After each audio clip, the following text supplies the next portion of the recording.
Assalamualaikum warahmatullahi wabarakatuh. Kami dari kelas Etika Administrasi Publik kelompok 9 akan melakukan wawancara terhadap CEO Gen 2 dari perusahaan Alfiansyah Jaya 224 yang bergerak di bidang streaming dan juga bekerja sama dengan PT PLN dan perusahaan-perusahaan yang lainnya juga. Saya sendiri, Sholatin Karisma, dan juga teman-teman saya, Ajeng Winnie dan juga Sita Lutfia Hanun. Di sini saya akan menjelaskan sedikit tentang etika dalam administrasi publik yang merujuk di etika dalam profesi.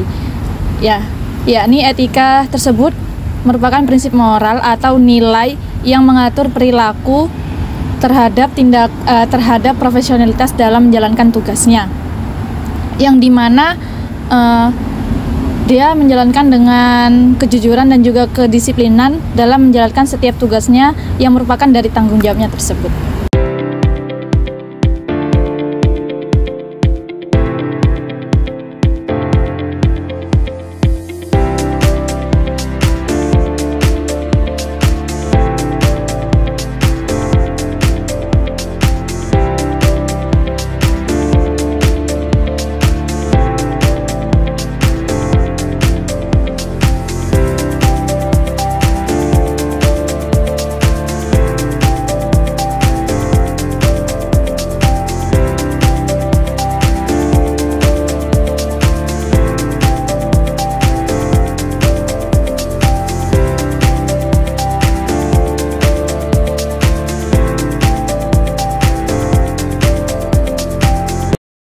Halo, sebelumnya kakak, perkenalkan nama aku Sita Lutfia Hanun. Aku dari jurusan Administrasi Publik UPN Veteran Jawa Timur Angkatan 2023. Sebelumnya boleh perkenalkan dirinya kakak dulu. Kakak dari mana, namanya siapa, profesinya sebagai apa? Teman-teman, perkenalkan nama saya Alfiansyah. Saya asal dari Lamongan. Untuk profesinya sekarang saya menjadi CEO Gen 2 dari perusahaan Alfiansyah Jaya. Oke.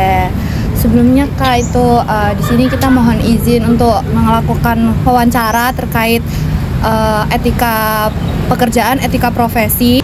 Itu kak, boleh sebelumnya tolong dijelaskan secara singkat mengenai perusahaan yang kakak kelola atau kakak pegang sekarang. Untuk perusahaannya, kalau kejelasan secara singkatnya, jadi perusahaannya itu bergerak di bidang streaming, yaitu proyek untuk jasa memasang kabel sutet gitu. Jadi untuk kerjasamanya biasanya sama PLN pusat langsung, kalau itu perusahaan-perusahaan BUMN sama perusahaan swasta. Oke. Jadi emang banyak banget berkaitan dengan publik ya. Iya.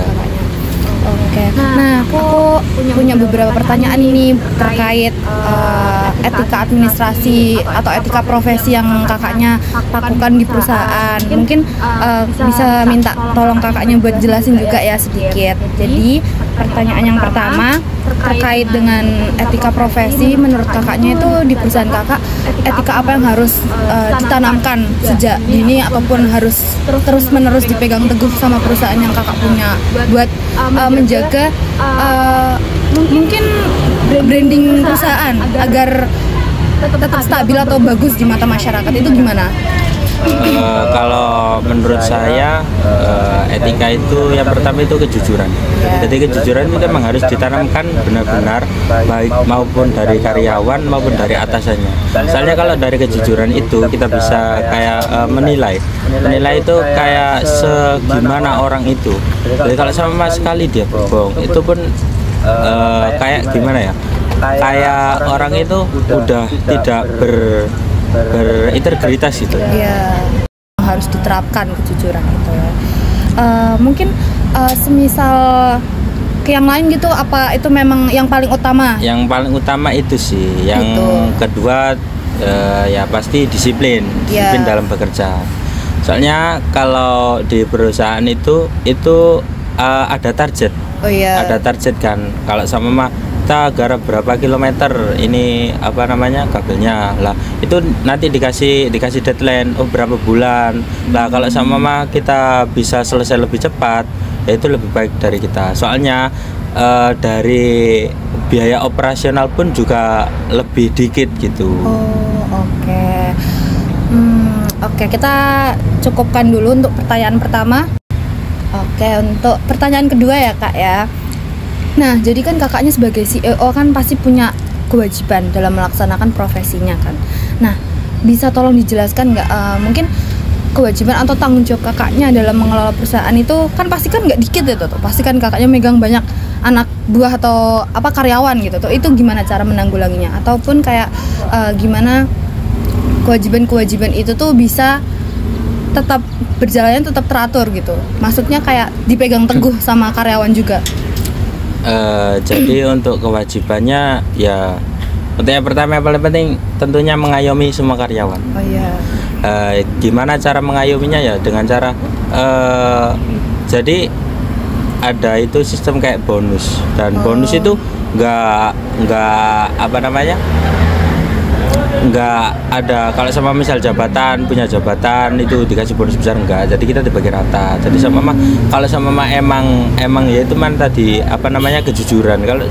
Kalau semua karyawan bisa jujur ya dari pihak atasan itu kalau sama mama mengasih bonus pun itu tidak rugi gitu. Iya, karena jadi untuk menjaga gimana ya kayak mengayomi juga itu pun enak gitu. Iya. Oke, jadi itu menurut kakaknya ya kewajiban. Jadi kita juga mengayomi agar orang-orang juga, jadi kita tuh dilihat juga tidak yang kaku ataupun enggak. Ya memang kuncinya itu. Ini Kak, mau tanya lagi nih sekali lagi untuk pertanyaan nomor 2 ya terkait kepuasan pelanggan. Nah itu menurut kakak itu masuk kewajiban kakak sebagai pemimpin enggak? Atau punya target gitu? Tentunya sih masuk, yaitu ya kewajiban yang harus banget dijalani kan. Itu juga termasuk juga dari tanggung jawab kita dari perusahaan untuk memberikan servis yang baik ke customer. Jadi menjaga tanggung jawab itu juga penting. Karena kan dari tadi yang dibilang kayak ada target gitu ya, kita harus memenuhi target tersebut gitu. Terus kalau sama dari pihak kan kadang itu ada kayak salah satu proyek itu yang dari pihak sananya yang macet entah dari pembebasan lahannya belum, entah dari towernya yang belum didirikan. Jadi kita juga harus mendisiplinkan dari pihak sananya juga. Soalnya kalau emang itunya lagi macet, dari biaya operasionalnya dari kita juga akan semakin ya. Di profesi kakak itu pantangan atau larangan yang paling nggak boleh dilakuin baik untuk karyawan ataupun kakaknya sendiri ataupun mungkin kakaknya punya kriteria customer kayak apa yang nggak boleh customer lakuin ke kita atau ke perusahaan kakaknya, boleh dijelaskan? Untuk customer kan kita nggak semua orang bisa pakai jasa dari kita kan. Jadi kayak customer kita itu emang udah itu aja gitu loh. Maksudnya kalau emang ya perusahaan sing emang butuh jasa kita dan di bidang tersebut gitu. Terus apa tadi? Ini larangan atau pantangan yang nggak boleh dilakuin kakaknya ataupun karyawan kakaknya.